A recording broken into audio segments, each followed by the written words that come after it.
الله الرحمن الرحيم بسم الله الرحمن الرحيم. السلام عليكم ورحمة الله وبركاته. Waalaikumsalam warahmatullahi wabarakatuh. الحمد لله والصلاة والسلام على رسول الله وعلى آله وصحبه ومن والاه. اللهم صل وسلم وبارك على محمد وعلى آله وأصحابه ومن سار على نهجه إلى يوم الدين. رب اشرح لي صدري ويسر لي أمري واحلل عقدة من لساني يفقه قولي أما بعد. Alhamdulillah, di pagi hari ini kita diberi nikmat kembali oleh Allah Subhanahu wa taala untuk bisa menelusuri apa-apa yang telah menjadi kewajiban kita sebagai seorang muslim dalam menuntut ilmu. Kemudian salawat dan salam tercurahkan kepada uswah tauladan kita baginda Rasulullah sallallahu alaihi wasallam. Kita kembali di dalam pertemuan hari ini mempelajari tentang sirah nabawiyah, perjalanan manusia mulia Rasulullah sallallahu alaihi wasallam. Dan sudah kita sampaikan tentang pentingnya kita menteladani atau mempelajari sirah nabawiyah ini. Dan ini merupakan salah satu dari 3 pondasi keimanan yang wajib dipelajari, yang sering diistilahkan oleh para ulama al-usul al-thalathah. Jadi pondasi 3 yang wajib, hakul wajib, ya, tidak ada tawaran bagi seorang muslim kecuali dia harus mengetahui 3 pondasi tersebut. Yang pertama, ma'rifatullah, mengenal Allah Subhanahu wa taala, siapa ilah kita, bagaimana sifatnya, bagaimana asma'nya, bagaimana hal-hal yang berkaitan dengan iman kita kepada Allah Subhanahu wa taala. Kemudian pondasi yang kedua, ma'rifatur rasul, itu kita mengenal utusan Allah Subhanahu wa taala. Dan pada kondisi kita yang diutus kepada kita adalah Nabi Muhammad sallallahu alaihi wasallam ila yaumil akhir, sampai kepada hari akhir nanti. La nabiyya wala rasula ba'dahu, tidak ada lagi nabi, tidak ada lagi rasul setelah beliau. Karenanya yang menjadi konsentrasi kita di dalam ma'rifatur rasul, mengenal rasul, adalah mempelajari tentang Rasulullah sallallahu alaihi wasallam. Yang sebelumnya sudah kita sebutkan rentetan-rentetan para anbiya wa rasul, walaupun tidak lengkap, tapi menunjukkan tentang keserupaan dalam sisi sebab-sebab diutusnya Rasul tersebut, dan juga sebab-sebab yang dibawakan atau diajak atau didakwahkan oleh para anbiya wa rasul tersebut tidak berubah dari mulai manusia pertama, yaitu Adam alaihissalam, sampai kepada Rasulullah sallallahu alaihi wasallam, yaitu mengajak kepada ibadatullah, menyembah kepada Allah Subhanahu wa taala. Tidak berubah ilah yang disembah tersebut, tidak berganti dengan ilah-ilah yang lain.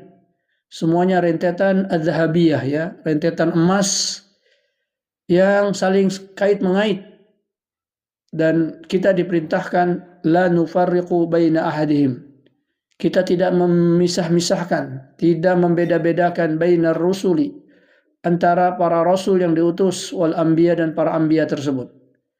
Ya, semuanya sama, mengajak kepada dakwah menyembah kepada Allah Subhanahu wa taala sampai kepada Rasulullah SAW. Dan wabil khusus nabi kita, rasul kita adalah Rasulullah sallallahu alaihi wasallam. Maka setiap umat itu wajib mengenal rasulnya. Wajib mengenal rasulnya. Dan perbedaan antara nabi-nabi sebelumnya, nabi-nabi sebelumnya hanya diutus untuk umatnya. Hanya diutus untuk umatnya. Ketika nabi tersebut wafat, maka mereka menjalankan syariat-syariat rasul tersebut sampai nanti datang lagi rasul-rasul berikutnya. Adapun Rasulullah sallallahu alaihi wasallam, beliau diutus terakhir, dan jarak antara akhir beliau dengan kiamat dalam hitungan manusia panjang.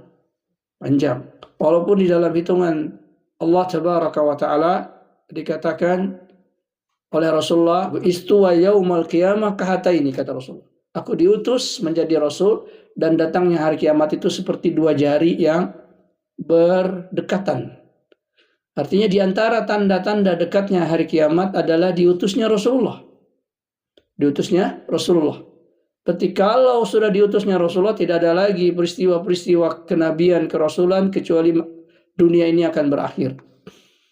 Dan kita termasuk di antara masa antara Rasulullah SAW dan hari kiamat tersebut. Yang berarti kita termasuk umatnya Rasulullah Sallallahu Alaihi Wasallam. Dan tidak mungkin kita mengikuti Rasul Sallallahu Alaihi Wasallam kecuali kita mengenal beliau, mengetahui beliau. Ya, karenanya ini menjadi pondasi kedua bagi seorang muslim, yaitu mengenal Rasulnya. Pondasi yang ketiga, ikhwati azakumullah, adalah mengenal syariat aturannya. Apa yang dibawa oleh Rasulullah. Dari perintah-perintah Allah, dari larangan-larangan Allah, dan adab-adab, ilmu-ilmu yang dibawa oleh Rasulullah Sallallahu Alaihi Wasallam. Dan yang ketiga ini, ikhwati azakumullah, tidak ada jalan bagi kita kecuali menuntut ilmu. Menuntut ilmu. Kita tidak mungkin tahu syariat Allah ini dengan pengalaman kita, ya, dengan spiritual kita. Misalnya kita merenung-merenung dapat agama sendiri, bisa menafsirkan Al-Quran sendiri, bisa memahami hadis sendiri. Tidak bisa. Semua itu harus melalui jalur belajar. Melalui jalur belajar. Karena Allah Ta'ala berfirman di dalam surah An-Nahl, Allah Ta'ala berfirman, fas'alu ahla dzikri in kuntum la ta'lamun. Tanyalah oleh kalian ahlu zikri, yaitu orang yang ahli di dalam az-zikr. Apa itu az-zikr? Yaitu Al-Quranul Karim, Al-Hadis, As-Sunnah, wa ma yatawassalu ila fahmihima, dan apa-apa kaidah-kaidah ilmu-ilmu yang menjadi sarana untuk memahami kedua pondasi tersebut, kedua sumber tersebut, yaitu Al-Quran dan As-Sunnah. Maka kita belajar bertanya kepada ahlu zikri tadi, orang yang memahami Al-Quran, memahami Sunnah, ya sebagaimana itu diturunkan kepada baginda Rasulullah Sallallahu Alaihi Wasallam. Baik itu melalui pemahamannya, membacanya, dan seterusnya terhadap Al-Quranul Karim. Ya. In kuntum la ta'lamun, kata Allah, jika kalian belum memiliki ilmu. Ilmu di mana? Ya ini di dalam masalah ilmu dunia kalian, ilmu akhirat kalian, ilmu agama kalian, ilmu din kalian. In kuntum la ta'lamun. Kalau kalian tidak mengerti ilmu agama, maka belajar kalian.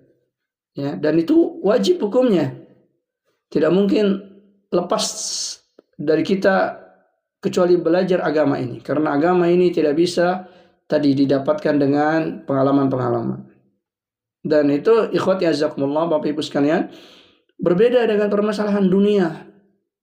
Dunia bisa didapat walaupun seandainya orang tidak kuliah misalnya, tapi dia mempelajari sendiri, mengotak-atik sendiri, ya, maka dia akan dapatkan cara-cara bagaimana dia hidup dan mengetahui ilmu-ilmu dunia tersebut.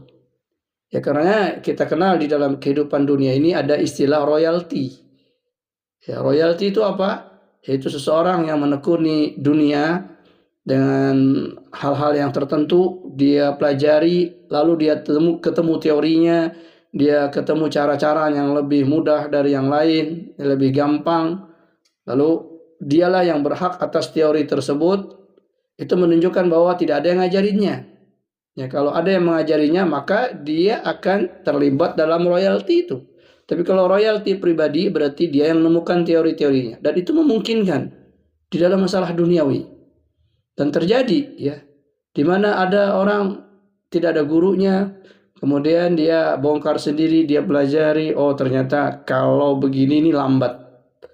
Harusnya kalau mau cepat ditambahin ininya, dikurangin ininya. Nah, itu dia bisa pelajari. Begitulah tabiat dunia. Ya. Tapi berbeda dengan agama. Agama kita ini warisan. yang diwariskan oleh Allah Ta'ala kepada hambanya.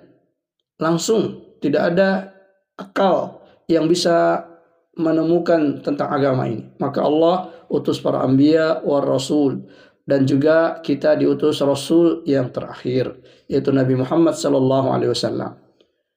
Maka kita mengetahui apa yang dibawa oleh Rasulullah melalui riwayat-riwayat. Nah, ini 3 pondasi yang harus kita pelajari.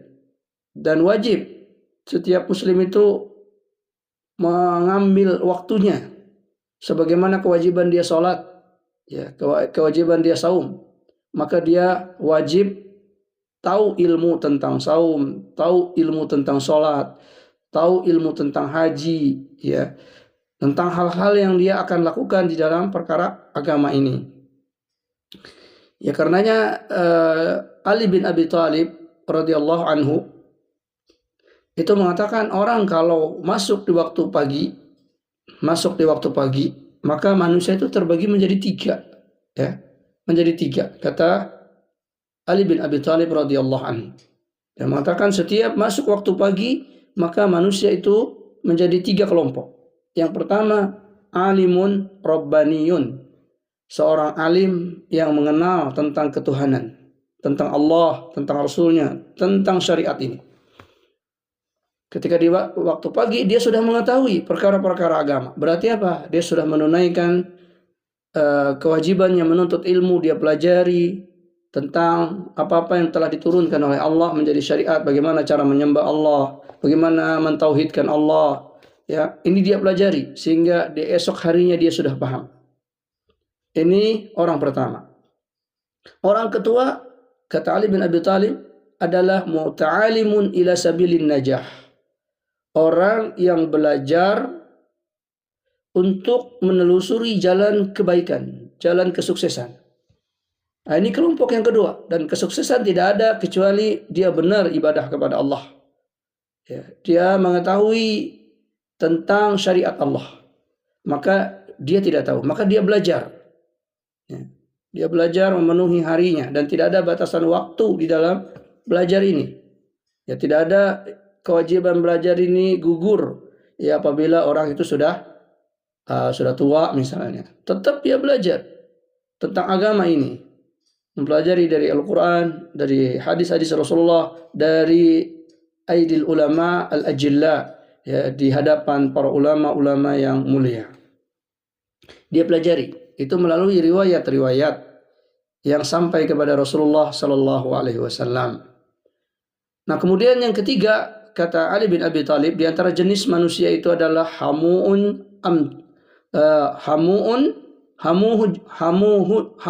ya. Hamujun itu apa? Kata beliau, yaitu muttabi'un likulli natiqin.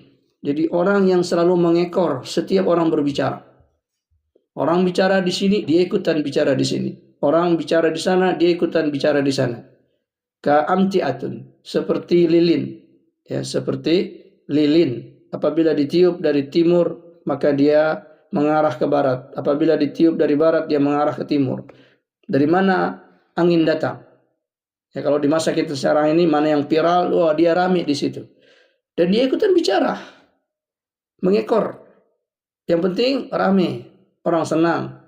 Apalagi kalau sudah dapat like, wah, semangat. Ya, apakah itu benar, apakah itu salah, tidak tahu dia, karena dia tidak mempelajarinya. Ya. Maka yang ketiga ini, Bapak Ibu yang dirahmati Allah, berbahaya.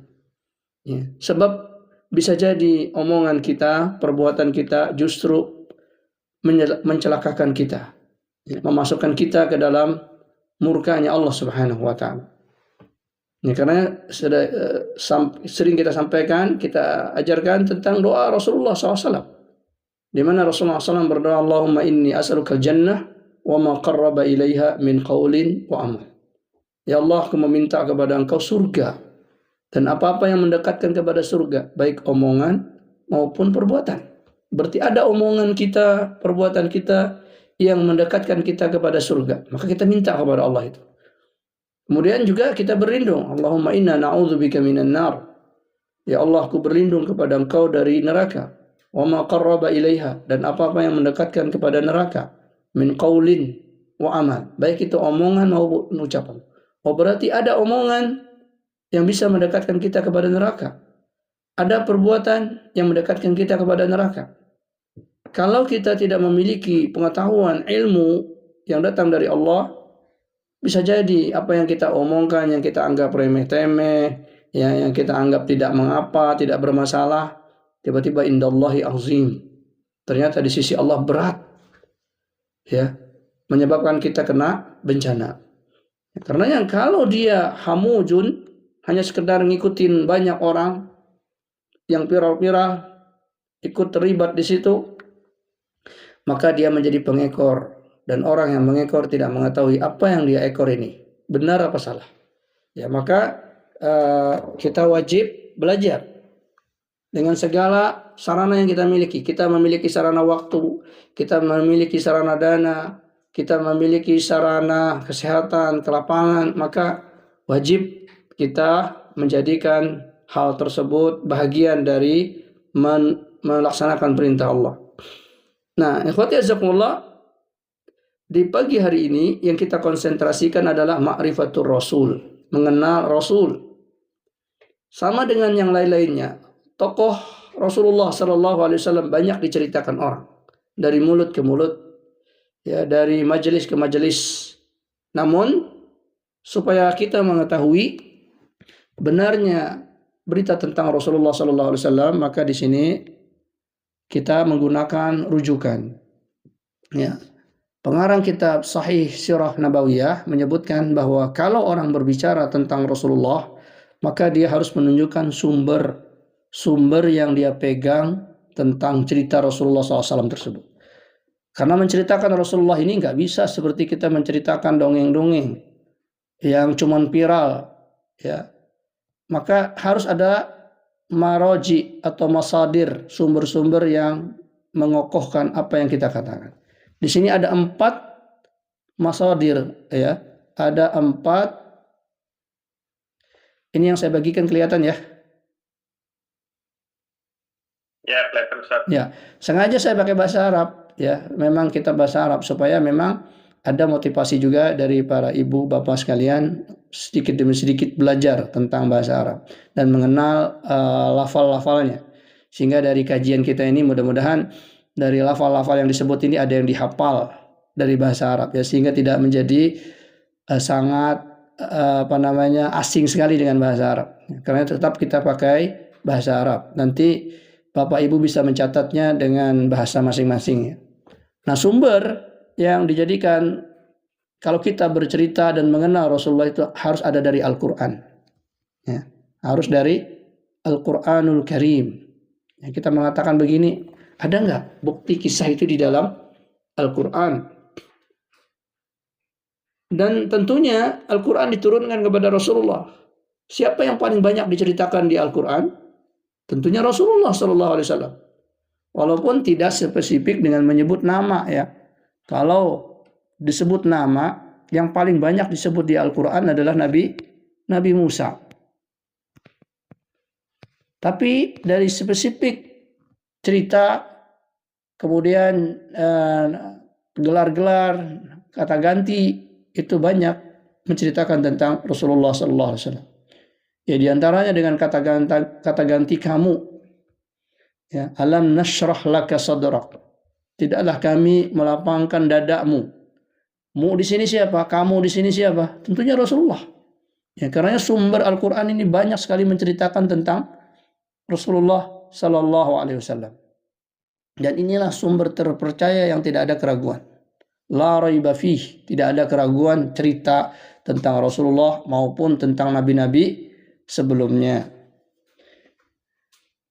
Karena kita sebutkan di dalam, ini saya tunjukkan beberapa nas Al-Quranul Karim.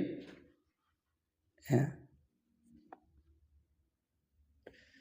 Itu ketika para anbiya wa rasul, ya, para anbiya wa rasul ditanya oleh Allah Ta'ala tentang kiprah mereka di dunia. Jadi ketika Allah mengutus para anbiya wa rasul tersebut, Allah tanya kepada mereka, bagaimana cerita kalian? Cerita kalian di dunia ketika diutus. Apa kalian sudah menyampaikan apa yang aku sampaikan, kata Allah. Kalian sudah sampaikan enggak tentang apa yang aku perintahkan? Para anbiya wa rasul ini menjawab apa? Iya ya Allah, ya. Nih, di sini di dalam surah Al-Maidah ayat 109. Allah Ta'ala berfirman, Yauma yajma'ullahu ar-rusula. Hari di mana Allah mengumpulkan semua rasul. Ya, semua rasul. Dari mulai Adam alaihissalam sampai kepada Isa alaihissalam, sampai kepada Rasulullah sallallahu alaihi wasallam. Dikumpulkan para rasul tersebut. Fayaqulu, lalu Allah Ta'ala berfirman kepada para rasul tersebut, Madza ujibtum? Apa yang kalian jawab? Maksudnya jawab pertanyaan dari Allah. Apa yang kalian kerjakan di dunia? Apa yang kalian ajarkan? Qalu, mereka menjawab, La ilma lana. Tidak ada ilmu kami ya Allah. Maksudnya apa? Kami enggak menyampaikan ilmu kecuali ilmu yang datang dari Engkau. Tapi tidak pernah mengarang-arang, mengada-ngada. Apa yang disampaikan, itulah yang disampaikan. Apa yang kau wahyukan ya Allah, itulah yang kami sampaikan. Karena apa? La ilma lana. Kami ini enggak punya ilmu. Kalau kami berbicara tanpa ada wahyu dari Engkau, berarti itu bukan ilmu. Bukan yang sesuatu yang benar. Maka kami hanya menyampaikan apa yang Engkau sampaikan. La ilma lana. Innaka anta allamul ghuyub. Karena Engkaulah yang meliputi ilmu segalanya. Ilmu hal-hal yang gaib yang kami tidak bisa tahu. Lalu ketika para anbiya wa rasul menceritakan tentang diri mereka, ya, tentang diri mereka, apakah kemudian Allah langsung menerima ucapan para anbiya wa rasul ini? Maka tidak. Ya, kalian cerita, kalian begini. Apa bukti kalian? Apa bukti kalian? Apa saksi kalian tentang cerita kalian itu benar? Maka dikatakan para anbiya wa rasul ini terdiam. Kemudian mereka menjawab kepada Allah, ada saksi kami ya Allah. Ada saksi kami. Siapa saksi engkau? Saksi kami adalah Muhammad sallallahu alaihi wasallam. Yang menjadi saksi bahwa kami berbuat begini-begini itu adalah Nabi engkau terakhir Muhammad. Lah kok bisa Nabi Muhammad tidak hadir saat Adam lahir, saat Nuh lahir, saat para anbiya semua itu berdakwah? Nabi Muhammad ada tidak? Tidak ada. Beliau belum lahir, beliau belum diutus bahkan. Ya. Tapi kenapa para anbiya wa rasul ini mengatakan bukti kami ada di pada Muhammad? Maka dipanggillah Nabi Muhammad. Ditanya, wahai Nabi Muhammad, benarkah ucapan Adam? Benarkah ucapan Ibrahim? Benarkah ucapan Nuh? Ucapan Isa alaihissalam? Jawab Rasulullah, benar. Benar ya Allah, mereka benar. Lalu kata Allah, dari mana engkau tahu benar? Maka Rasulullah SAW membawakan Al-Quran. Bukankah engkau yang bercerita sendiri ya Allah tentang Adam, kiprahnya Adam?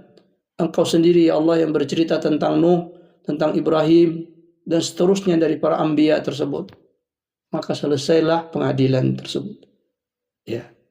Lalu di bawahnya di dalam surah Al-Maidah ini Allah memberikan contoh tentang kasus ya para anbiya ini disidang oleh Allah Ta'ala dan disuruh menceritakan kiprahnya, lalu kemudian mendatangkan bukti tentang kebenaran yang mereka ucapkan. Lalu diceritakan tentang Nabi Isa. Nabi Isa yang paling rumit, ya, paling rumit di dalam pengadilan tersebut. Idh qala Allahu Isa bin Maryam. Idh qala Allahu ya Isa bin Maryam. Allah berfirman kepada Isa ibnu Maryam, Udhkur ni'mati alaika. Ingatlah nikmatku atas engkau. Aku hidupkan di dunia, aku utus menjadi nabi. Bahkan wa ala walidatika, ibumu juga aku beri nikmat, kata Allah.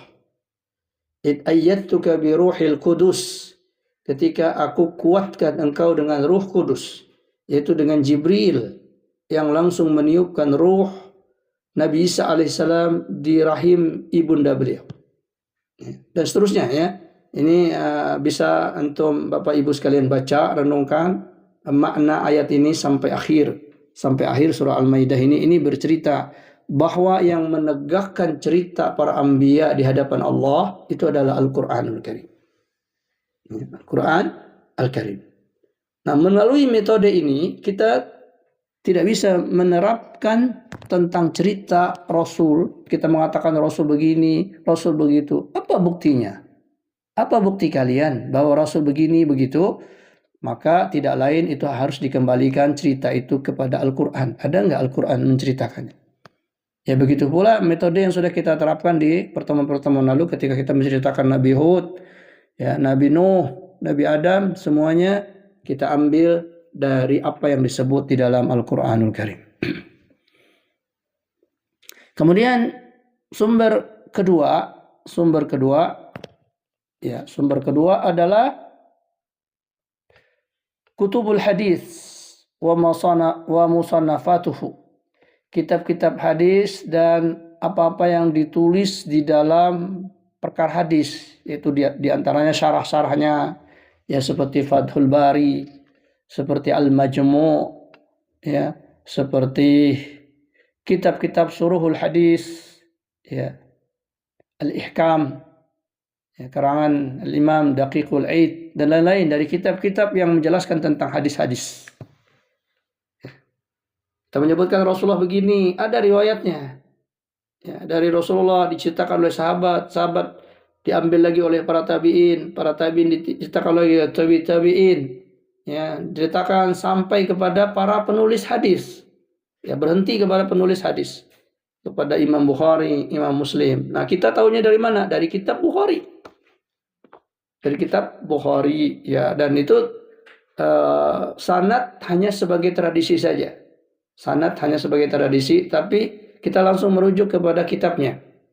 Ya, karena kitabnya itu sudah tertulis, terjaga sampai hari ini. Kalau ada pun perbedaan naskah-naskah itu bisa dilihat. Sehingga ketika kita kembali kepada Al-Bukhari, maka itu sama dengan kita kembali kepada Rasulullah. Karena Imam Al-Bukhari menceritakan dengan rentetan sambungan yang menceritakan ini siapa? Wahai Bukhari, dia menceritakan Syekh Fulan, ya, Imam Fulan, dari mana? Dari Imam Fulan sampai kepada Rasulullah Sallallahu Alaihi Wasallam. Begitulah metode agama kita, ya. Gak bisa kita ngarang-ngarang. Ya. Karenanya sudah kita katakan yang menjaga agama kita ini, kita bisa sholat sebagaimana sholatnya Rasulullah. Ya, kita saum sebagaimana saumnya Rasulullah. Tidak lain adalah karena riwayat itu. Kita mengatakan saya bertakbir karena riwayatnya begini. Saya bertakbir, mengangkat tangan sejajar dengan bahu, sejajar dengan telinga. Dari mana kau dapatkan? Ada riwayat yang disebut oleh Imam Bukhari sampai kepada Rasulullah. Ada yang disebut oleh Imam Muslim sampai kepada Rasulullah. Nah, ini kitab hadis. Ini kitab hadis ini umum, ya, menceritakan semua perkara-perkara Islam. Lalu maraji yang berikutnya, yang ketiga adalah kutubul maghazi wasyar wadalail wasyama'il. Ya, kutubul maghazi. Kutub artinya kitab, ya, kitab-kitab, jamak dari kitabun, jamaknya kutub. Al-maghazi, kitab-kitab yang bercerita tentang pertempuran. Ya, jadi pertempuran itu dicatat riwayatnya. Siapa yang bertempur? Ya, bagaimana kejadiannya, bagaimana awalnya, itu ditulis, ya, oleh para ulama. Al-Maghazi, ya, kitab-kitab tentang sejarah-sejarah perjuangan perang. Wasyar, dan kitab-kitab autobiografi, biografi yang ditulis. Ya. Jadi saya tidak tahu apakah di agama lain, tokoh-tokoh agama lintas zaman itu ada ceritanya dan bukunya. Tetapi di dalam Islam ada. Siapa yang membawakan agama ini kepada kita? Kita tahu dari siapa? Itu semua rentetan orang itu ceritanya ada. Ditulis oleh para ulama. Ya, semisal apa yang ditulis oleh Al-Imam Az-Zahabi. Beliau menulis Syiar A'lamin Nubala. sejarah perjalanan para orang-orang alim yang cerdas. Diceritakan dari Nabi Muhammad, diceritakan Abu Bakar, diceritakan lagi di bawahnya tabi'in, tabi'ut tabi'in. Tidak ada yang kita dapatkan di dalam rentetan sanad hadis orang-orang itu kecuali diceritakan lahir di mana, bagaimana dia belajar, apa muridnya, siapa gurunya, ya, apa kitab-kitab yang ditulis, ya. Itu semuanya ada, nama-nama itu lengkap, ya, sampai pada masanya Imam Az-Zahabi, yaitu sekitar abad ke-7 dan ke-8 Hijriah, ya. Abad ke-7 8 Hijriah, masanya Imam Az-Zahabi itu dari Rasulullah sampai 700 tahun ke depan, nama-nama orang yang pernah menyampaikan agama ini, yang menjadi rentetan para guru, para muallim, para masyayikh, para a'immah, itu ditulis semuanya. Ya. Maka ini ditulis dengan teliti, ya, dengan teliti, dengan sambungan-sambungan. Ya, semisal orang menceritakan Imam Syafi'i, Imam Az-Zahabi nggak ketemu Imam Syafi'i. Ya, Imam Syafi'i hidup di abad ke-2 Hijriah. Di abad ke-2 Hijriah. Sementara Imam Az-Zahabi abad ke-7. Nah, dari mana beliau bisa menyebutkan cerita Imam Syafi'i? Dari rentetan rawi. Dari si Fulan, dari Imam Fulan sampai kepada cerita Imam Syafi'i. Begitu pula lanjutannya, pokoknya, yaitu Rasulullah SAW di dalam kitab-kitab Maghazi. Yang disebut dengan kitab Maghazi bukan cerita perang saja, ya.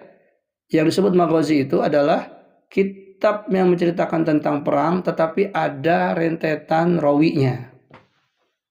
Nah, kalau sekarang kita membaca buku kita ini, Sahih Sirah Nabawiyah, ini hanya ringkasan dari kitab induk sejarah, ya. Kalau yang disebut dengan kitab sejarah, kitab hadis, yaitu yang menyebutkan rentetan rawi, yang ada sampai kepada Rasulullah. Adapun nanti kitab yang kita pelajari hanya menyebutkan tentang sahabat Rasulullah, kemudian Rasulullah. Adapun perawinya diputus, ya, karena sudah ada di dalam kitab-kitab Maghazi tadi, dalam kitab-kitab syiar. Ya, jadi kitab-kitab Maghazi, kitab-kitab syiar ini bagi penuntut ilmu yang ingin memastikan benar tidaknya cerita tersebut, ya. Jadi semua kitab yang disebut kitab sejarah Nabi itu seperti kitab sejarah Ibnu Hisham, ya, seperti kitab sejarah Ibnu Ishaq. Nah, itu semuanya ada, setiap dia cerita ada rawi yang menyampaikan kepada Rasulullah. Nah, ini baru disebut dengan kitab sejarah. Ya, kalau seperti kitab Rahikul Maktum yang menang di penulisan internasional yang sekarang diterjemah, itu kitab cerita Nabi, tidak dikatakan kitab sirah, ya, karena beliau tidak menyebutkan sanad-sanad yang sampai kepada Rasulullah, tapi hanya mengambil apa yang diceritakan dalam sanad itu, ya. Beliau ceritakan, dan beliau menang, ya, karena memang diteliti apa yang beliau ceritakan itu memiliki sanad di kitab-kitab yang ada sebelumnya. Begitu pula Ad-Dalail. Ad-Dalail adalah kitab-kitab yang menceritakan tentang dalil-dalil kenabian, ya, bercerita tentang mukjizat yang terjadi pada Rasulullah atau bukti-bukti bahwa Rasulullah ini memang nabi. Itu disebut di dalam kitab Dalail. Dalail jamak dari dalil, yaitu petunjuk-petunjuk yang menghubungkan kepada Rasulullah SAW. Ini kitab Dalail. Kemudian berikutnya di antara kitab yang dirujuk adalah Asy-Syama'il.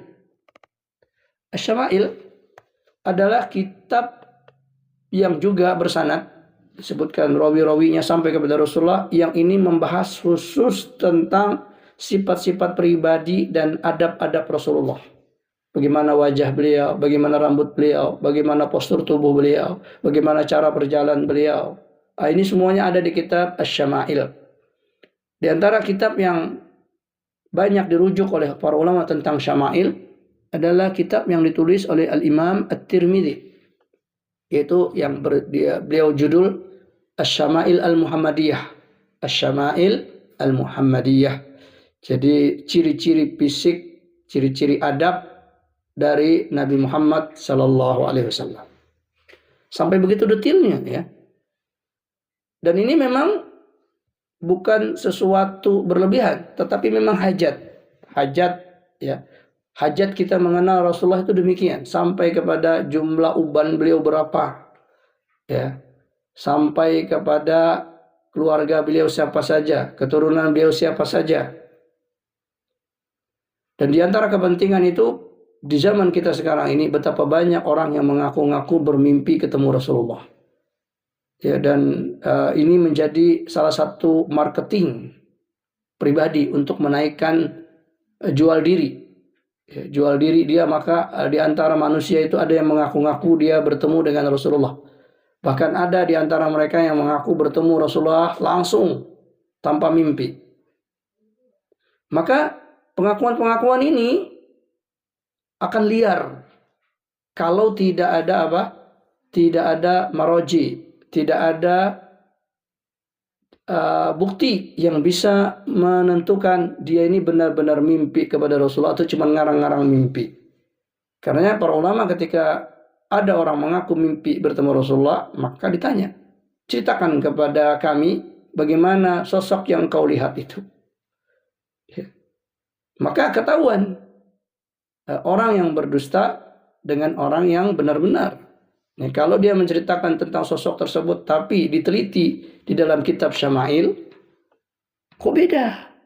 Ya, kalau sampai dia bilang, saya melihat dalam mimpi saya Rasulullah itu berbaju putih, rambut beliau putih, jenggot beliau putih, maka niscaya itu bukan Rasulullah Sallallahu Alaihi Wasallam. Karena jumlah ubannya Rasulullah tidak lebih hitungan belasan.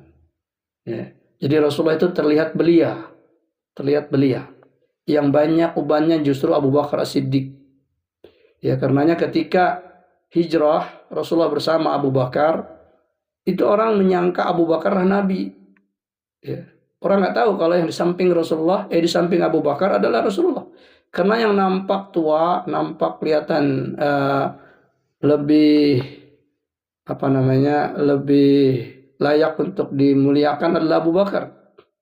Ya, sampai kemudian ketika Rasulullah Shallallahu Alaihi Wasallam terterpa terik matahari, lalu Abu Bakar mengulurkan surban beliau menaungi Rasulullah SAW, barulah orang tahu, oh ternyata Rasulullah adalah yang di samping Abu Bakar. Walaupun dari sisi usia Rasulullah lebih tua, 2 tahun lebih tua dari Abu Bakar As-Siddiq. Ya, tapi penampilan beliau sempurna.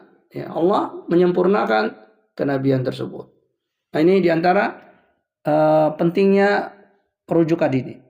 Kemudian yang berikutnya yang dijadikan maroji, yang tersisa dari cerita Rasulullah Sallallahu Alaihi Wasallam adalah kutubul adab. Kutubul adab itu kitab-kitab yang menceritakan tentang adab, akhlak. Ya. Sesuatu itu dikatakan akhlak mulia apabila itu merupakan akhlaknya Rasul. Ya, akhlaknya Rasulullah Sallallahu Alaihi Wasallam. Ya, karena tidak ada pribadi Rasulullah kecuali sempurna, ditetapkan oleh Allah. Dalam satu hadis Rasulullah SAW bersabda, walaupun hadis ini didhaifkan oleh para ulama, tapi maknanya benar. Rasulullah mengatakan, "Addabani Rabbi fa ahsana ta'dibi." Rasulullah, Allah Ta'ala membentuk adabku, akhlakku, dan benar-benar itu sesempurna-purnanya akhlak. Itu dalam hadis. Dan yang secara jelas Al-Quran mengatakan, innaka la'ala khuluqin azim. Sesungguhnya engkau wahai Muhammad berada di akhlak yang paling tinggi. Karena disebut oleh para ulama adabnya Rasulullah itu mukjizat. Mukjizat. Ya, benar-benar Allah yang memberi. Sehingga kalau ada orang yang ingin mencapai adabnya Rasulullah tidak bisa. Tidak bisa sempurna adabnya Rasulullah SAW. Tapi itu menjadi tuntunan bagi kita. Kita berikhtiar, berusaha untuk mengikuti adabnya Rasulullah. Ya, karenanya orang yang nantinya menjadi sahabat Rasulullah, menemani Rasulullah di surga, kata Rasulullah,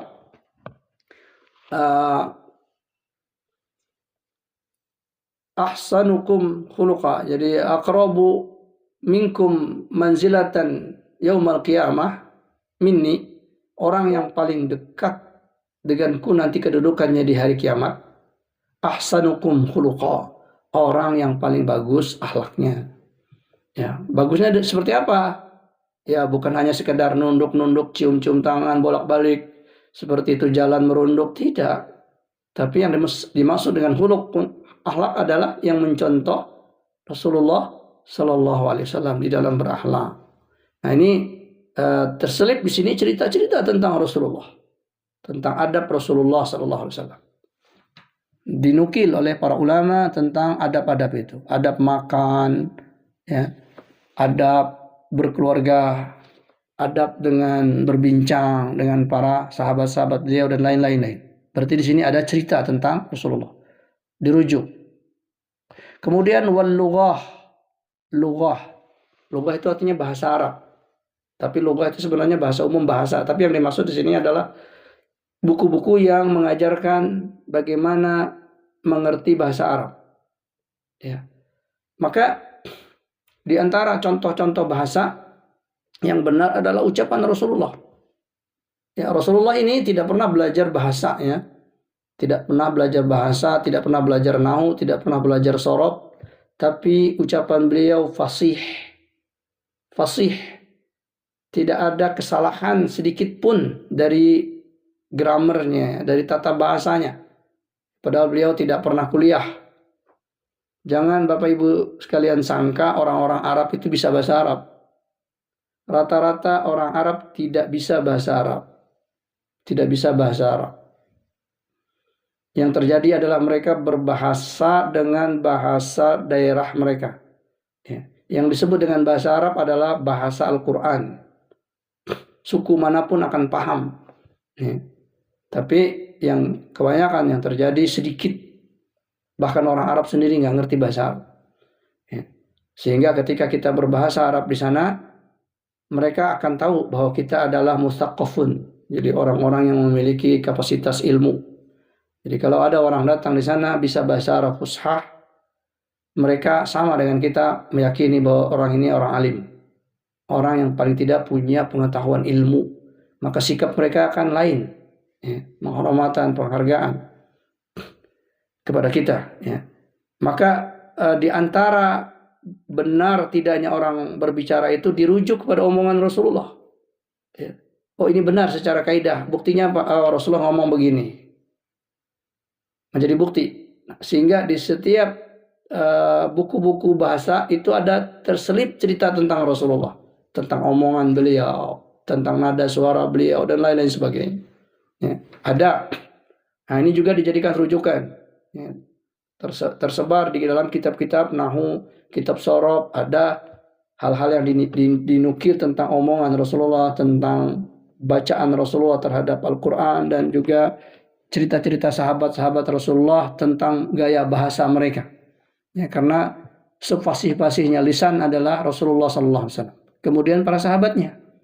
Ya, karena tidak ada orang bisa paham Al-Quran dengan benar kecuali semakin fasih dia dengan bahasa Arab. Semakin dia ngerti bahasa Arab, semakin dia benar dalam memahami Al-Quran. Karena di antara imam yang menjadi hujah, menjadi dalil dalam bahasa adalah Al-Imam Asy-Syafi'i. Ya. Al-Imam Asy-Syafi'i imamun fil lughah. Ya, karena dikatakan kalau kata Imam Asy-Syafi'i beliau tidak ketemu dengan para a'immah, maka beliau menjadi seorang penyair besar, ya, ahli sastra. Ya, tapi karena beliau ketemu para ulama, maka bertambahlah ilmu beliau dengan ilmu fikih, ilmu tafsir dan lain-lain sebagainya. Nah, ini lughah bahasa. Kemudian asy-syi'ru, buku-buku yang mencakup memuat syair-syair, syair-syair bahasa, pantun-pantun dan lain-lain sebagainya. Ya. Dan betapa banyak syair-syair yang ditulis memuji Rasulullah Sallallahu Alaihi Wasallam. Para sahabat-sahabat Rasulullah ada di antaranya para penyair, di antaranya Zaid bin Thabit, ya, Abdullah ibn Rawahah. Ini para penyair Rasulullah Sallallahu Alaihi Wasallam. Mereka mengungkapkan bahasa-bahasa yang indah tentang Rasulullah Sallallahu Alaihi Wasallam. Dan juga para ulama-ulama setelahnya yang memuji Rasulullah dan tidak lepas pujian mereka dari apa yang disebut dalam Al-Quran, tapi dengan gaya bahasa yang lain, dengan bahasa yang lain. Ya, maka di sini terselip juga kisah tentang Rasulullah Sallallahu Alaihi Wasallam.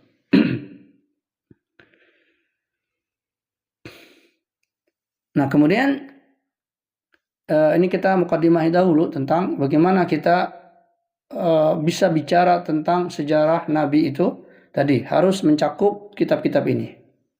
Ada bukti dari kitab-kitab ini. Karenanya di zaman sekarang kadang-kadang ada cerita orang dinisbatkan kepada Rasulullah. Ada juga cerita-cerita karangan yang dinisbatkan kepada Rasulullah. Ya, hanya sekedar karena ingin memuliakan Rasulullah, ingin bercerita tentang kehebatan Rasulullah, sehingga kisah-kisah yang tidak pernah ada pada beliau dinisbatkan kepada beliau. Ya, seperti yang kita pernah sampaikan, diceritakan Rasulullah punya kucing kesayangan namanya Muse atau Muze. Ya, lalu kucing ini tidur di jubahnya Rasulullah SAW. Lalu datanglah waktu salat, Rasulullah ingin jalan, tidak ingin mengganggu kucing tersebut, maka beliau menggunting jubah tersebut. Cerita ini seperti menakjubkan, tetapi di sini ada kekeliruan di dalam sikap, ya, yang bukan merupakan sikap penabian dan bukan syariat Islam. Orang menggunting bajunya, ya, sobek dong baju itu, ya, nggak bisa lagi dipakai. Ya. Maka setiap cerita-cerita yang dikarang kepada Rasulullah ada nilai buruk, walaupun dia berniat baik, ya, dia berniat baik, maka tidak boleh demikian. Kemudian kaidah besar di dalam menceritakan dari semua maraji tadi, adalah kaidah yang disebutkan ini. Ya, ini kaidah cara di dalam memilah-milih cerita tentang Rasulullah. Qaidatun. Ada sebuah kaidah yang dipegang. Dari banyaknya sumber-sumber tadi yang menceritakan tentang Rasulullah, dikatakan apa?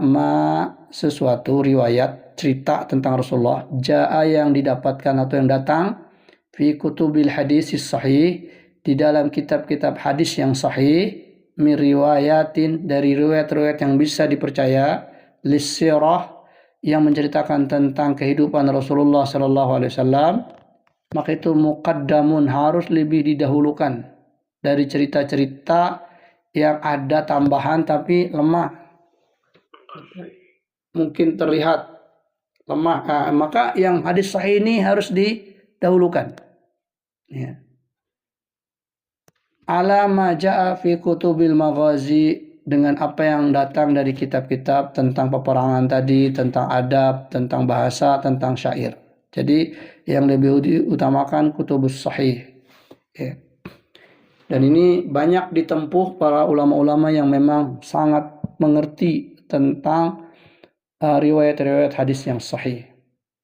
Ya, sehingga banyak pengertian-pengertian yang kadang-kadang berlebihan terhadap Rasulullah SAW dalam cerita-cerita itu, sehingga merubah syariat. Ya, merubah syariat. Ya, karena cerita-cerita yang tidak berlandas, ya, maka dia harus benar-benar berpegang kepada sumber-sumber tersebut. Baik.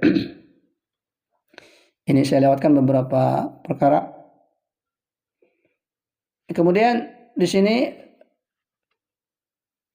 ya, muallif menyebutkan tentang daruriyatul isnad fi qabuli riwayat at-tarikhiyah wa khasatan fi riwayat siratin nabawiyah. Daruriyah artinya sangat darurat, tidak boleh tidak orang menceritakan tentang Rasulullah, harus ada sanad yang menyambungkan sampai kepada pelakunya atau orang-orang yang melihat peristiwa tersebut, itu para sahabat. Ya, jadi dilihat sanad-sanadnya. Kalau ada pendusta, nggak boleh kita katakan Rasulullah begini, Rasulullah begitu. Ya, sama seperti cerita, benarkah Rasulullah ketika hijrah, kemudian beliau bersembunyi di Gua Thur, itu ada sarang burung dara, burung merpati, atau sarang laba-laba. Maka riwayat ini dipertanyakan di dalam sisi isnadnya, sanadnya. Ya. Maka sebagian para ulama tidak meyakininya. Ya. Sehingga muncul belakangan hari penghargaan terhadap laba-laba. Ya, pemuliaan terhadap laba-laba. Pemuliaan terhadap burung dara. Ya. Pemuliaan terhadap binatang-binatang tersebut, dan juga ada penistaan terhadap binatang-binatang tersebut dengan cerita-cerita ini. Ya, cerita tentang tokek, ya, cerita tentang cecak dan lain-lain sebagainya. Ya. Nah, gara-gara apa? Permasalahan sanad. Wa khasatan fi riwayatis sirah an-nabawiyah, dan juga kadang-kadang ada cerita-cerita yang nggak masuk akal. Ya, sehingga kalau ada orang membaca itu, maka dia mengatakan ini mah dongeng. Ternyata setelah diteliti memang sanadnya juga nggak benar. Sanadnya tidak benar, ya. Tapi terlanjur dikatakan kepada Rasulullah dan sampai kepada orang-orang yang memusuhi Islam. Nah, ini bahaya. Mereka katakan kalian ini cerita nggak masuk akal. Masa mungkin begini. Lalu dilihat lagi dari sanad-sanad yang menyampaikannya, ternyata tidak benar. Dan inilah musibah bagi orang yang bercerita tentang Rasulullah SAW tidak benar di dunia ini. Dan nanti di akhirat, sudah kita sampaikan, salah satu fitnah kubur adalah pertanyaan tentang manil ladzi bu'itsa ilaika. Siapa yang diutus kepada engkau? Itu tentang Rasulullah. Siapa yang kau diutus nih kepada engkau? Kalau seseorang itu biasa berbuat hoak tentang cerita Rasulullah, maka dia tidak akan bisa jawab itu di akhirat. Ya. Tidak mungkin dia mengenal Rasulullah SAW dengan cerita-cerita hoaks tersebut, dan ini akan menjadi musibah bagi dia di akhirat. Maka dipelajari tentang sanad-sanad riwayat tersebut, ya. Disebutkan Abdullah ibn Mubarak, seorang ulama muhadditsin, imamul muhadditsin, ya. Beliau mengatakan al-isnadu, yaitu rentetan orang-orang yang menyampaikan agama ini, dari mulai penulis kitab sampai kepada Rasulullah, itu minad din, bagian dari agama. Jadi kita bukan hanya melihat matan redaksi cerita, ya, tapi juga harus mengetahui cerita orang yang menyampaikannya. Dan itu minad din, dari agama. Kalau kita nggak tahu dari mana engkau dapat agama ini, gak bisa nyebutin yang menyampaikannya, maka agama kita tanda tanya. Ya. Walaulal isnadu, kata beliau, kalau seandainya tidak ada isnad, sanad hadis yang menghubungkan kepada Rasulullah, laqala, maka niscaya akan berkata man, seseorang, sya'a, apa yang dia mau, ma sya'a, apa yang dia kehendaki. Dia akan ngarang-ngarang cerita nantinya, ya. Dan tidak ada orang yang bisa membuktikan omongannya, maka rusaklah agama ini, ya. Maka ketika dia ngomong, kamu dapat dari mana? Dia sebutkan orang-orangnya, diteliti. Oh benar, oh berarti cerita kamu benar. Tapi kalau dia nggak bisa, maka ini akan menahan diri orang-orang yang suka cerita-cerita itu, karena nanti saya dia akan ditanyain, akan dicek, ya. Maka karena sanad hadis inilah orang-orang di dalam Islam tidak sembarangan berbicara. Kemudian juga Imam Ibnu Mubarak pernah mengatakan, mathalul ladzi, kata beliau, mathalul ladzi, perumpamaan seseorang, yatlubu amra dinahu, yang mencari perkara agamanya, ya, dia belajar agama, kemudian bila isnadin, tanpa sanad yang menghubungkan perbuatan sholat dia. Kenapa kok Pak, Bapak sholat tangannya diputar-putar begitu baru diletakkan di dada? Oh, kenapa Bapak kok naruh tangannya di pinggang atau di arah kiri? Kalau dia jawabnya hanya dengan persepsi dia bilang tangan diputar-putar itu untuk menghalau setan, misalnya. Oh, tangan ditaruh dia di kiri itu untuk menutupi pintu masuk setan karena jantung hati di kanan. Lalu sepertinya melogika. Tapi agama ini bukan logika. Ada enggak hal tersebut dilakukan oleh Rasulullah SAW? Nah ini, maka kita perlu mencari sanad omongan itu. Ya. Maka kata beliau, orang yang belajar agama bila isnadin tanpa sanad, kamatsalil ladzi yartaqis satha bila sulamin. Itu seperti orang yang naik ke angkasa, ke langit bila sulamin, tanpa tangga. Tiba-tiba saja sudah berdiri di atas dia. Ya. Bagaimana kamu naiknya? Pokoknya saya naik. Tangga nggak ada. Oh, berarti cerita kamu bohong. Ya. Bila sulamin, tanpa tangga. Jadi harus ada tangga yang menghubungkan. Dzakarul Khatib Al-Baghdadi fi Kitabil Kifayah. Jadi omongan ini pun disebut oleh Imam Al-Khatib Al-Baghdadi di dalam kitab beliau Al-Kifayah halaman 293.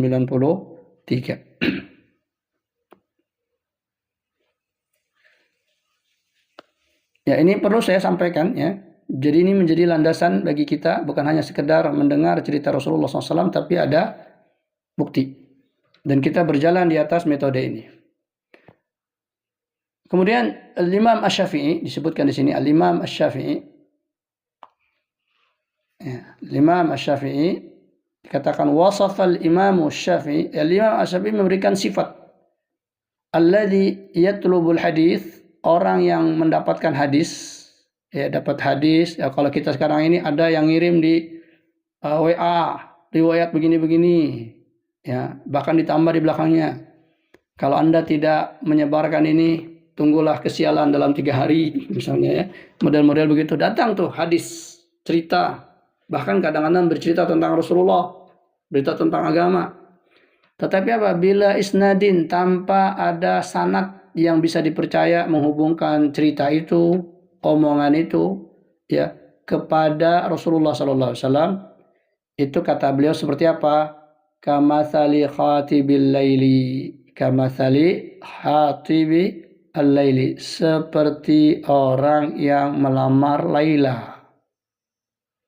Melamar Laila. Apa nih? Kok bisa melamar Laila? Ya.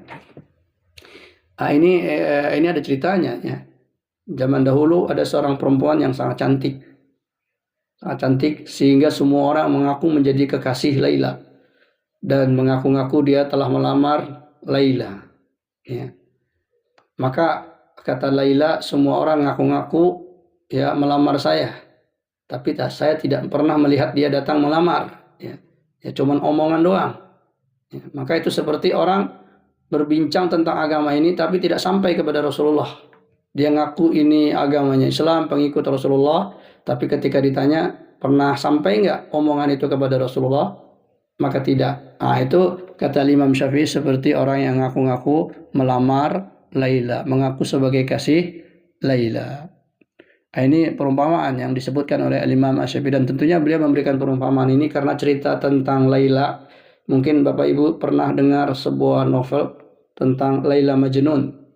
Laila Majnun yang ditulis oleh Umrul Qais.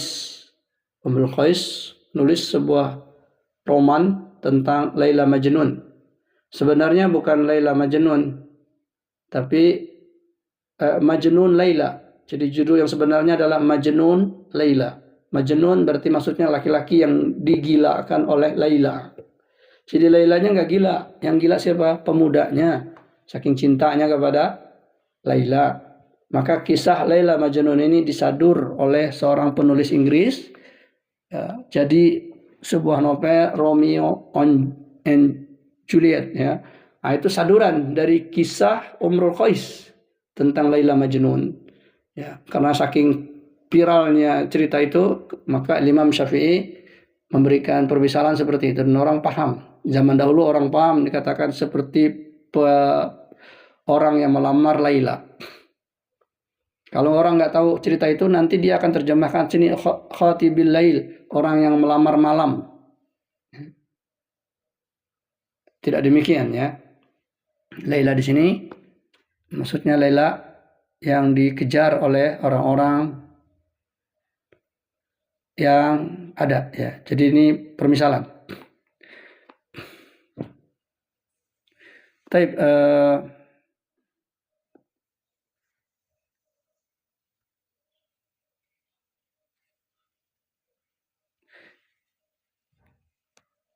ya ini dulu beberapa perkara yang bisa disebutkan ya, walaupun di sini muallif menyebutkan tadi tentang kitab hadis apa aja yang harus dirujuk ya, kitab peperangan apa aja yang harus dirujuk. Ini semua ada di dalam catatan-catatan mukadimah kitab yang akan kita bahas ini, yaitu Sahih Sirah Nabawiyah. Jadi ini menjadi satu pegangan bagi kita di dalam memahami cerita tentang Rasulullah Sallallahu Alaihi Wasallam. Ini mukadimah yang penting saya sampaikan, dan ini jadi satu mata kuliah di pagi hari ini bagi kita. Mudah-mudahan bermanfaat. Ya, lebih lanjutnya akan kita lanjutkan, dan mudah-mudahan Bapak Ibu sekalian tidak merasa bahwa mengaji ini kayak nggak penting gitu. Sangat penting sekali, walaupun kita hanya cuma tahu cerita Rasulullah. Ya, maka ini menjadi hujah nanti di hadapan Allah Subhanahu wa taala tentang kita mengenal Rasulullah, bukan hanya sekedar kata orang, kata ini, kata itu. Ya. Jadi dengan mempelajari sirah ini, mudah-mudahan menjadi hujah di hadapan Allah Ta'ala kelak, wabil khusus ketika datang fitnah kubur, kita bisa menjawab jawaban manilladzi bu'itsa ilaika, siapa yang diutus kepada engkau. Maka kita mengenal Rasulullah SAW berdasarkan riwayat yang sampai kepada beliau, ya, sehingga walaupun kita tidak berjumpa dengan Rasulullah, maka iman kita yang dilandaskan kepada cerita yang sahih akan menghantarkan jawaban kita kepada fitnah kubur kelak. Demikian, kalau ada pertanyaan, falyatafadhal mazkur, silahkan. Jazakallah ya Ustaz. Waalaikumsalam. Berarti ini mukadimah ya, dimana insya Allah berarti ini kitab ini adalah cerita-cerita yang sudah difilter sahih gitu ya Ustaz ya. Insya Allah ya, karena disebut judulnya adalah Sahih As-Sirah An-Nabawiyah. Jadi buku ini tidak sebagaimana yang kita sering dapatkan dalam kitab sejarah ya. Kalau dalam sejarah itu kan runtut, diceritakan dengan bahasanya pengarang. Di dalam kitab ini pengarang hanya menyebutkan hadis-hadis tentang peristiwa-peristiwa sebagaimana judul. Jadi tidak ada rentetan cerita. Nah, yang menceritakan nanti atau menjelaskan nanti adalah yang mengajarkan kitab ini. Ya, dalam hal ini saya akan menjelaskan hadis-hadis yang disebut ini. Ya. Jadi kita tidak akan mendapatkan cerita nyambung-menyambung, tapi kita hanya mendapatkan sebuah hadis. Nah, hadis ini nanti bercerita tentang peristiwa apa. Nah, itu diluruskan begitu. Ya. Karena beliau ingin berpegang kepada tadi, takut terjerumus menceritakan hal-hal yang hanya khayalan kita ya. Jadi demikian. Ya, apakah itu nanti ceritanya kan runtut, Ustaz? Maksudnya dia si penulis nanti akan membagikan sesuai dengan misalnya tahun kelahiran, hadis yang terkait tahun kelahiran, hadis terkait misalnya masa muda. Iya betul. Jadi kitab ini memang kumpulan hadis-hadis tentang riwayat Rasulullah, namun berurut ya, tetap berurut. Kita lihat di sini di fihristnya, di di daftar judul ya, kita lihat dari awal, ini panjang sekali ini, daftar judul ya. Di situ bab pertama tentang kisah-kisah sebelum Rasulullah diangkat menjadi nabi ya, mulai dari nasab beliau, kapan beliau lahir, bagaimana beliau diberikan kabar gembira ya, kemudian sifat Rasulullah di dalam Taurat dan Injil, kemudian kabar-kabar para dukun dan lain-lain semuanya, itu disebutkan hadis-hadisnya. Disebutkan hadis-hadisnya juga tentang keadaan sosial budaya di masa beliau, yaitu dari hadis-hadis sampai kepada wafatnya Rasulullah Sallallahu Alaihi Wasallam. Memang perjalanan yang panjang ya. Ya mudahan paling tidak ada beberapa hadis-hadis ini yang kita pelajari ya. Demikian. Wallahu a'lam. Nah. Ya insya Allah. Insya Allah nanti mungkin pertemuan berikutnya berarti kita sudah bisa memulai pembahasan terkait hadis-hadisnya, Ustaz. Ya, insya Allah nanti akan saya bagikan lembar per lembar ya, nanti berupa PDF sekaligus tentang terjemahannya, untuk membantu Bapak Ibu. Dan sepengetahuan saya, wallahualam, buku ini belum diterjemah. Saya belum mendapatkan terjemahan resminya yang beredar ya. Dan ini pun kitab saya dapatkan dari salah satu ikhwah kita yang belajar di Madinah. Dia memberitahu tentang ada satu kitab yang cukup terpercaya lah untuk menyampaikan sejarah Rasulullah Sallallahu Alaihi Wasallam. Nah, oke, baik Ustaz. Yang lain, apakah ada pertanyaan? Nggak ada. Oke, mungkin karena tadi mukadimah, jadi antum menjelaskannya cukup clear ya terkait peraturan tanda kutip gitu kan, apa aja yang akan dibahas ke depannya, di mana batasan-batasannya. Insya Allah di pertemuan berikutnya kita akan membahas itu. Paling terakhir sih, Ustaz, apa bedanya? Kenapa di situ di empat poin yang tadi di sumber marifatullah, marifatul Rasulullah itu kan Al-Quran, hadis, itu kan jelas. Tapi kenapa kitab perangan, biografi ulama, Syamil Muhammadiyah itu di satu grup, terus kaidah adab, kitab adab, kitab bahasa Arab dan syair itu di grup yang lain ya? Apakah itu pengklasifikasian yang mirip-mirip kan? Karena kalau saya lihat secara umum kan kayaknya kitab adab, kitab bahasa Arab sama syair kan itu tiga hal yang sangat berbeda ya kalau dari bentuknya gitu. Iya. Ya, sebenarnya semua yang tadi disebut sebenarnya adalah kitab hadis. Ya, kitab hadis dalam arti punya riwayat sampai kepada Rasulullah. Cuman pokok pembahasannya lebih spesifik. Ya, seperti Al-Maghazi Wasyar itu biasanya runtut, ceritanya itu runtut dari awal perang, bagaimana kasusnya, kemudian bagaimana kejadiannya. Ya, begitu pula sejarah-sejarah yang ditulis walaupun itu dengan bahasa-bahasa penulis sendiri itu runtut ceritanya. Adapun kemudian klasifikasi berikutnya yang keempat ada kitab syair, ada kitab lughah, itu adalah sempilan-sempilan. Jadi ada menceritakan tentang ini diambil hadis Rasulullah. Ya. Dan syair pun demikian. Ya, syair tidak semuanya ada mukadimahnya, asbab urutnya, cuman orang mengambil dulu pernah Rasulullah bersair demikian atau mendengar syair demikian, tapi itu di kisah apa, di dalam kondisi apa, itu tidak ada di dalam kitab-kitab itu.